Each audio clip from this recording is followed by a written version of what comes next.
లూకాసు వార్త 9వ అధ్యాయం 61వ వచనం మనం చదువుదామండి. మరి ఒకడు ప్రభువా నీ వెంట వచ్చదనని కానీ నా ఇంట ఉన్న వారి యొద్ద సెలవు తీసుకొని వచ్చుటకు మొదట నాకు సెలవిమ్మని అడగగా యేసు నాగటి మీద చెయ్యి పెట్టి వెనుక తట్టు చూచు వాడెవడును దేవుని రాజ్యమునకు పాత్రుడు కాడని వానితో చెప్పాను. ఉత్సాహపూరితంగా ఉద్రేకపూరితంగా కొందరు ముందుకు వస్తారు. నేను అన్నీ చేస్తా, ఐఎమ్ అవైలబుల్ ఫర్ ఎవ్రీథింగ్.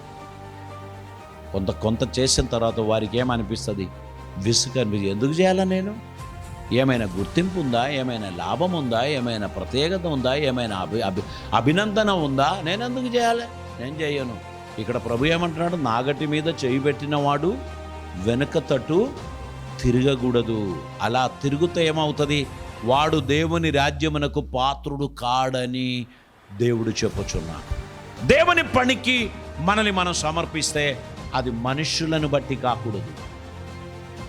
కొందరు అయ్యగారి గడ్డం చూసి మందిరానికి వస్తారు. అయ్యగారి గడ్డం తీసినాడు వారు వెళ్ళిపోతారు. అర్థమైంది? మనము మనిషిని చూచి కాకూడదు, దేవుణ్ణి చూచి ఆరాధన చేయాలి. దైవ చిత్తం నెరవేర్చి ఆరాధన చేయాలి. మనకు ఎవరు సూపర్ హీరోలు ఉండకూడదు, ఎవరు సెలబ్రిటీలు ఉండకూడదు. యేసయ్యే మన సెలబ్రిటీ, ఆయనే మన సూపర్ హీరో. ఆయననే మనం పూజించాలి, ఆయనకే మనం స్తోత్రం చెల్లించాలి. ఆయన ప్రక్కన నిలబడడం జీవితంలో గొప్ప భాగ్యం. ఈ భూమి మీద ఉన్న ఎవరి ప్రక్కన నిలబడి నువ్వు గొప్పగా భావించినా ఒట్టిదే.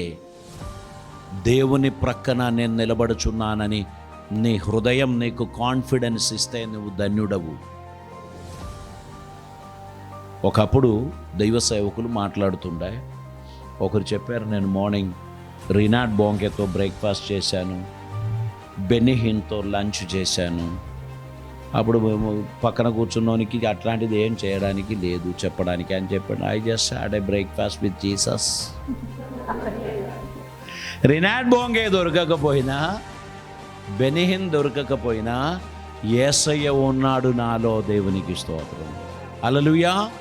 యేసయ్యను కలిగి ఉండుట ఈ ప్రపంచంలో ఎటువంటి పెద్దవారితో మీరు కనబడిన దానికన్నా గొప్ప భాగ్యం. ఆయనతో కూడా నడవడానికి జీవితాన్ని సమర్పించుకోండి. ఆయన రాజ్యమునకు వారసులుగా ఉండడానికి జీవితాన్ని సమర్పించుకోండి. దేవునికి ఇష్టలుగా ఉండడానికి మన జీవితం సమర్పింపబడవలసినటువంటి అవసరత ఉంది. దేవుని రాజ్యం మనలోనికి వచ్చునుగాక. తండ్రి, నా రాజ్యమును నేను నీ రాజ్యానికి సరెండర్ చేస్తున్నాను. Give up. నేను సమస్తము నీకు లోపరచుచున్నాను. నీ పాద సేవ చేయుట నా ధన్యత. నాకున్న అన్ని హోదాలు, నాకున్న అన్ని వనరులు, నాకున్న సమస్త లాభాలు నీ పాదముల దగ్గర నేను అర్పణ చేస్తున్నాను అని మీరు అనుకున్నట్లయితే దేవుడు మీ జీవితంలో అద్భుతమైన కార్యాలు చేస్తాడు. దేవునికి స్తోత్రం.